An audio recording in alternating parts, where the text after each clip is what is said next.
She didn't raise her voice. She didn't argue. She didn't make a mistake. Have you ever lost an opportunity just for being who you are? The black receptionist just wanted to calm her grandmother down, and she got fired for speaking to her. In Arabic, a short call in a low voice during an otherwise calm shift, but in that place where everything is polished, controlled, and silently hostile, her skin color and the language she used bothered more than any kind of misconduct. She was a black woman, bilingual, professional even in the smallest gestures. She never spoke loudly, never lost focus, never broke a single rule, and yet there she was, being watched from afar with suspicion by someone who saw threat where there was only affection. She had no idea that such a simple conversation would be used as justification for her dismissal, nor that the company's image would matter more than the truth. What they didn't know was that someone had filmed everything, and the video was about to show the world what they tried to hide. Her name was Layla Hassan, daughter of Sudanese immigrants. She grew up in Chicago learning how to stay in line and never draw too much attention. She was 29 years old and carried in her eyes the gentleness of someone who'd heard her grandmother sing in Arabic since childhood, but also the strength of someone who knew that behind dark skin and a foreign last name, the world would not be kind. Layla wore discretion like armor. She arrived early, spoke little, did a lot. In 5 years working as a receptionist at a high-end aesthetic clinic, she had never once lost her composure, never had to be corrected. She was the kind of employee everyone knew they could rely on, but few truly saw. Because in certain systems, excellence only matters until your skin color or your language starts to make people uncomfortable. At home, she was someone else, a devoted granddaughter who'd been caring for her grandmother since the pandemic. They shared the same roof, the same evening tea, the same language that kept them connected when the outside world tried to pull them apart. Layla was bilingual, but her Arabic wasn't just a language.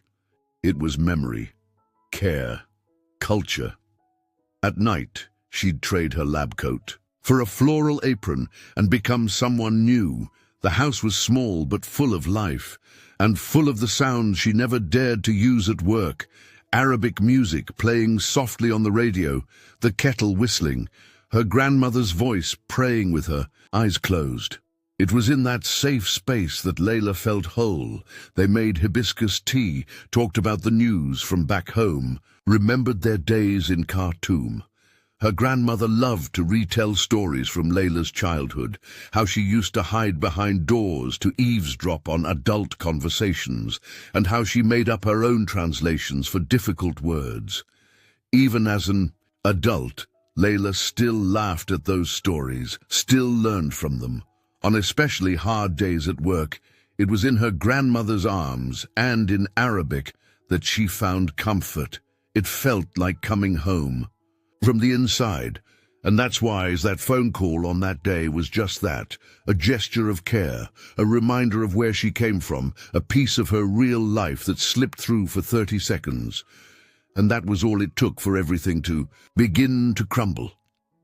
The cruelest part was that none of it was visible to others, because outside her home everything was different. And in that silent universe of white walls and curated smiles, she was too professional to imagine what was coming. The clinic where Layla worked looked like something out of a luxury magazine, sand-colored walls, a faint scent of lavender in the air, a silence that felt more like a ballroom than a medical office. It was an elite space where beauty was treated as status, and the patient's comfort mattered more than any truth. People who came there knew what to expect. Quick service, quiet voices, and no one who seemed out of place. Most of the clients, white, wealthy women with packed calendars and flawless skin, came for more than just procedures. They came for an experience, an image, very specific idea of what excellence should look like, behave like, and even sound like. To maintain this flawless environment, everything was carefully controlled, from the neutral tones in the reception area to the words used during service. There was no room for strong accents, expressive voices, or anything that hinted at a different story. In that bubble of polished sophistication, neutrality was treated as respect, but behind it lived a discomfort no one dared to name. It was late morning when Layla's phone vibrated discreetly in the pocket of her coat. She was alone at the front desk, as usual, organizing patient files with her usual precision. When she saw it was her, "Grandmother calling?" Her heart skipped a beat. Her grandmother rarely called during work hours, only in urgent situations, when something was really wrong. Layla felt her stomach twist the moment she saw Teta on the screen. That's what she had called her grandmother since she was a little girl. Even before answering, she knew it wasn't going to be anything small. She glanced quickly around the reception area and stepped away from the desk, with the same careful grace she applied to everything. She walked toward a more secluded corner near the hallway that led to the exam rooms. She took a deep breath and answered in the calmest voice she could manage. "Habibti, are you okay?" She spoke in a low tone, and in Arabic, just like they always did at home. On the other end, a shaky, emotional voice. Her grandmother was nervous, almost crying. She said a man claiming to be from the pharmacy had been circling the house. He had knocked, left, and then returned, saying the delivery label was smudged, and that he needed to come inside to confirm the address in person. She had refused, of course, but he insisted and said he'd come back later. Now her grandmother was scared. She thought someone might be trying to break the back gate. Layla looked around discreetly, lowered her shoulders, and turned slightly, as if trying to shrink inside her uniform. Her hand was trembling. She tried to smile while speaking, even though no one could see her. "You did the right thing, Teta. Everything's locked up, right? You're inside the house. Good. Then stay calm.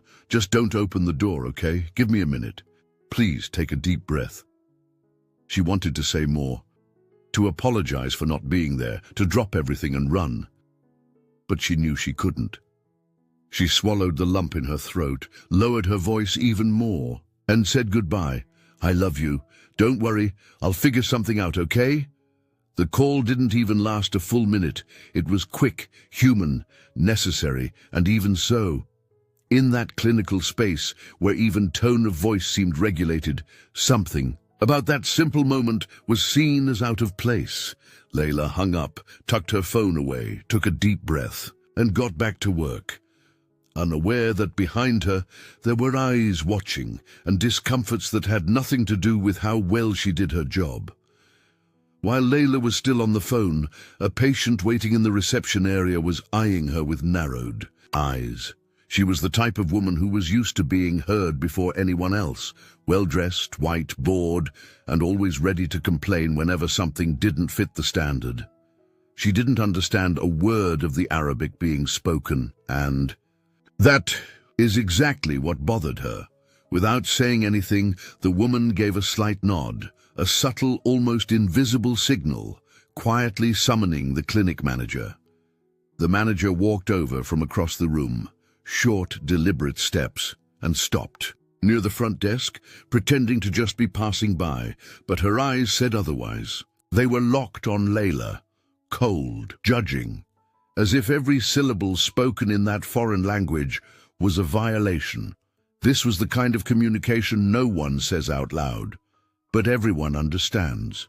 There was no yelling, no direct order, just an exchange of glances between two women who both knew what was being said, because for some people, the problem is never your behavior. It's simply the fact that you exist in a way that doesn't fit the company's image. What no one there knew was that at that exact moment, a young patient sitting near the hallway, where Layla had stepped away to answer the phone, was recording Instagram stories. She was a regular at the clinic and had a deep respect for Layla, not just for her, flawless manners, but for the kind way she always looked people in the eye, for the care she gave to everyone, equally. She had been filming the clinic's environment more out of boredom than intention, when she accidentally captured something far bigger than she could have imagined. Maya was holding her phone in one hand and fiddling with the zipper of her purse with the other, distracted. But when she saw Layla walk away, something made her pay closer attention. It wasn't curiosity. It was a discomfort she couldn't explain. Maybe it was the way Layla looked at the floor, as if trying not to disturb. Even the silence. When the white woman at the front desk tilted her chin slightly, Maya instinctively glanced over to see who she was signaling, and she saw the manager, the cold face, the judgment in her eyes. Maya felt a familiar discomfort, the kind that doesn't have a name, but settles in the body for a moment. She wanted to say something, or at least stop recording, but she hesitated, maybe out of fear of overreacting, maybe because she'd felt this before, in other places, and hadn't done anything. In the video, you can see Layla speaking calmly. On the phone, in Arabic, the camera catches parts of the conversation with her grandmother, a protective, caring tone, nothing inappropriate. Then, the white patient's subtle gesture, and the manager's judgmental stare appear in the corner of the screen, a random angle that ended up revealing everything no one dared to say out loud. At the time, the young woman didn't post anything. She saved the video like any other irrelevant clip from her day. But hours later, when she found out Layla had been fired, she went back to it, watched it again with different eyes, and she understood this wasn't a misunderstanding. It was racism. It was prejudice against a bilingual black woman who dared to speak another language, in a place where even beauty seemed to have a correct accent. The next morning, Layla arrived early. Uniform crisp, steps light, posture serene, as she did every day.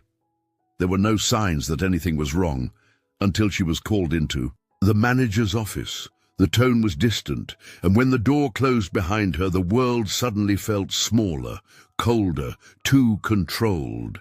For what was about to happen, the manager spoke slowly, like someone reading from a handbook.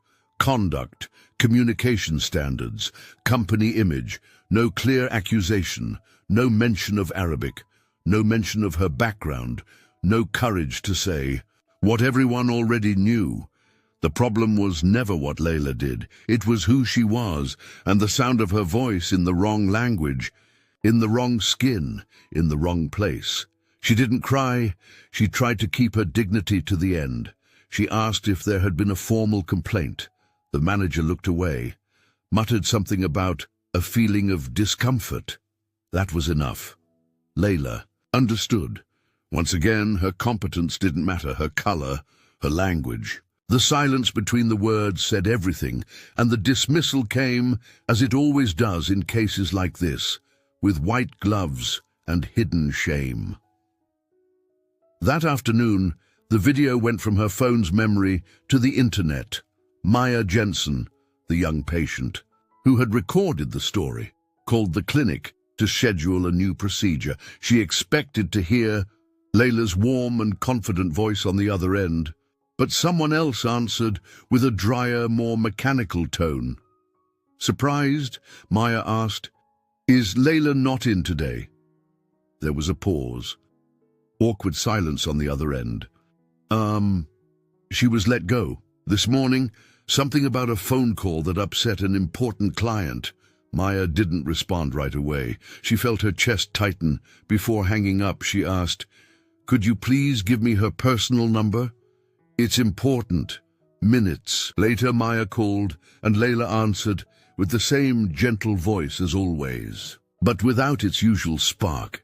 She tried to say everything was fine, that these things happen, that she didn't want to make a fuss. But Maya could tell, in the long pauses between one sentence and the next, in how quiet her voice was. Too quiet. For someone who used to be so firm in the way Layla said thank you for calling, as if she was already getting used to disappearing, Maya hung up in silence and opened her phone gallery. The video was there, simple, raw, true. She posted it without filters, no edits, just the truth.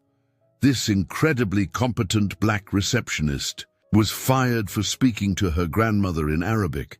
Is that normal to you? It started on TikTok, and like all truths that make people uncomfortable, it spread fast. Then came Twitter, then Instagram. Within hours, it was everywhere. The video was short, but it said everything. A bilingual, respectful, professional woman, punished for using her own voice in a space that only tolerated neutrality. When it was convenient, the reaction didn't take long. In less than 12 hours, the video had already reached hundreds of thousands of views. Comments poured in like an avalanche. Some shared similar experiences. Others demanded to know the name of the clinic, but they all had one thing in common. They knew this wasn't an isolated case. It was just another one that happened to come to light. Black and Arab creators reposted the video. Civil rights lawyers, journalists and activists flooded the comments. The algorithm sensitive to real injustice did the rest. Hashtags like Layla Hassan, Arabic is not a sin, and racism in silence began trending. And suddenly, a black receptionist who had been invisible for so long became the face of something much bigger. It wasn't about a phone call anymore. It was about respect, identity, belonging, about what happens when a company's image matters more than a person's. Dignity, and how a simple, accidental video can become a banner that thousands carry together. All it took was one comment on the video. That clinic's in Chicago, near Millennium Park, and someone else recognized the waiting room. Soon, there were screenshots of the website, photos of the clinic, stories from former clients. Within hours, the name of the clinic was everywhere, and Layla hadn't had to say a single word. And her name was everywhere too. First, in an innocent comment, "That was Layla, right? The super kind receptionist?" Then others confirmed. Regular patients recognized her from the video by her voice, her posture, her unmistakable calm. Someone reposted an old selfie taken at the front desk. The caption read, "This woman treated me with more respect than most doctors ever did." Layla watched it all in silence, in shock, her image circulating across the country, her story gaining momentum, her dismissal becoming a symbol. She hadn't asked to be at the center of anything, but now she was. And then the phone rang. Not a lawyer, but the clinic manager herself. Her voice was too sweet, like she was trying to cover up something that couldn't be undone. "Layla, you understand, right? We're under attack. This got out of hand. We'd like to talk. Try to resolve this peacefully. Would you be open to a meeting just to smooth things over calmly?" It wasn't a threat. It was a desperate attempt to contain what could no longer be contained. But Layla knew, when a black woman is fired for being who she is, and the world sees it, the truth grows louder than any company can silence. Layla declined the in-person meeting with the clinic's management, but she agreed to a video call, with one condition: she would record the conversation.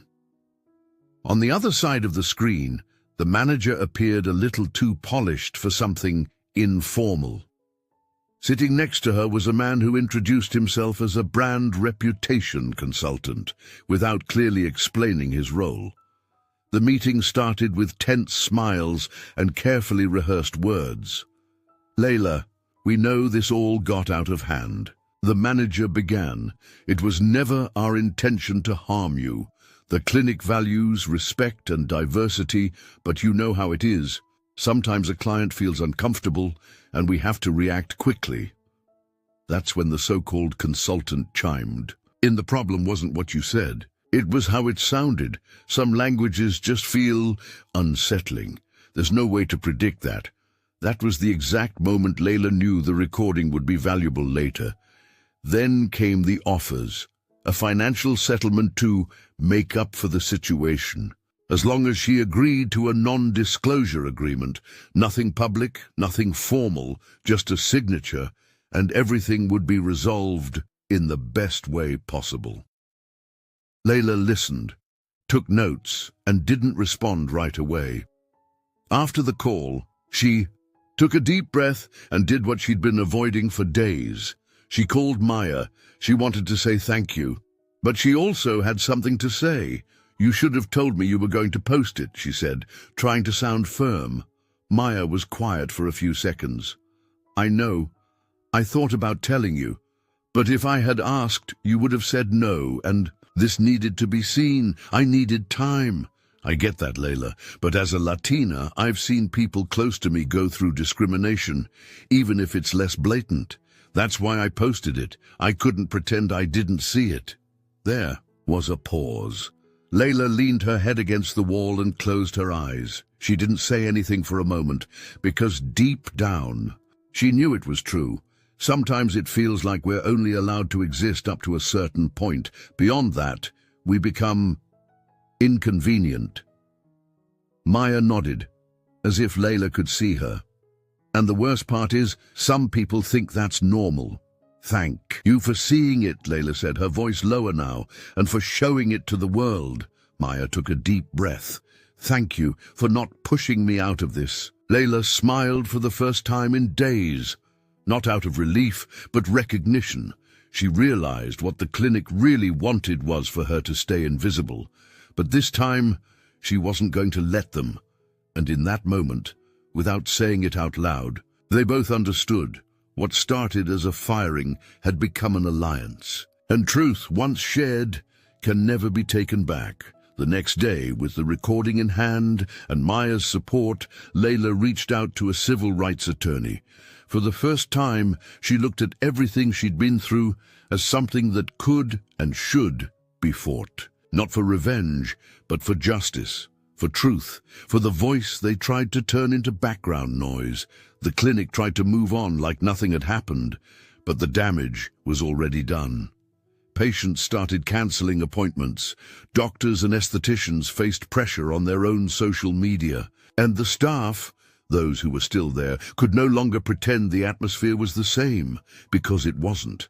That pristine facade of neutrality had cracked, and what was behind it finally came to light. Layla's story made its way into local newspapers, then podcasts, then national news. The recording of the meeting, especially the consultant's line about some languages feeling unsettling, went viral on its own. The lawsuit was officially filed. But that wasn't what had the biggest impact. What mattered most was what came after. Layla didn't want to go back. Not to that clinic.